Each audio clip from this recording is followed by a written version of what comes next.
He's got a point right there. Market watcher and Trump surrogate Steve Cortes is with us. You know, in that interview yesterday, I said specifically to Donald Trump, I said, look, with the market at these levels, would you advise the small investor to put money into stocks at this time? And he said, no, don't do it. You agree with that? You're a money guy.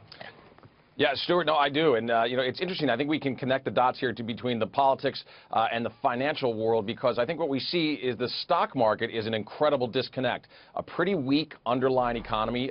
Business is in a recession. The consumer's barely hanging on and putting us just slightly into positive growth territory. But yet, when we look at Wall Street, we've got the S&P very near all-time highs. It's kind of similar to the same disconnect politically, where I think the elites, both in Washington and in business, are totally disconnected from the reality of most American voters who are having a very, very hard time right now. So, but to answer your question, you know, I think unfortunately he is right. This is not a great time to be investing at all-time highs unless we can kickstart economic growth, and that clearly is not going to happen under the present administration. I am hopeful it will happen in 2017 under President Trump. Okay, I'm going to pause for a second. Look at the oil market. Now it's up 77 cents a barrel, even though we've got more oil in storage, a bigger glut than we thought. And the stock market has turned around. It's now up nearly 40 points. So oil and stocks moving in tandem despite the numbers on oil in storage. All right, Steve, I'm going to get back to you. Yesterday on the program, Donald Trump outlined this infrastructure plan. $500 billion, maybe $1 trillion, big fund. You and I put the money in. We get a bond that pays some interest. We rebuild the nation's infrastructure.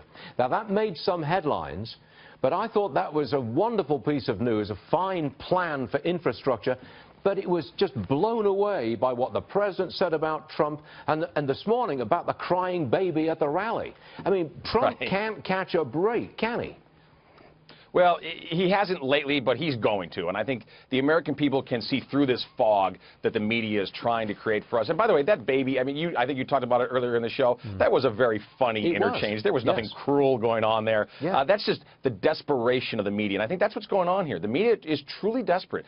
They've reached a point where they almost can't fathom that Donald Trump could possibly be elected president, and that regular people in flyover country, that this country that they don't even know about, that happens to be west of New York and east of L.A., pretty big place, full of a lot of people who aren't doing terribly well. What we're doing right now is not working. It's not working in terms of national security. It's not working in terms of economic growth. And on those two macro issues, not about a crying baby, it's not about an interchange with a Gold Star family. Eventually, we're going to get to those macro issues. I think we'll certainly get there in the debate when we get to see the two of them just go person to person, head to head, Trump and Hillary. We're going to win on those macro issues. America's not growing. And by the way, this is very smart.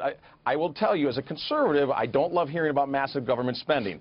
But on the other hand, it's not. Because I think we're going to have private money. I mean, it's not government tax money that's going to on Trump's plan. Steve, I've got to run. But look, thanks for joining us. Get that economic message out there, son. Thank you.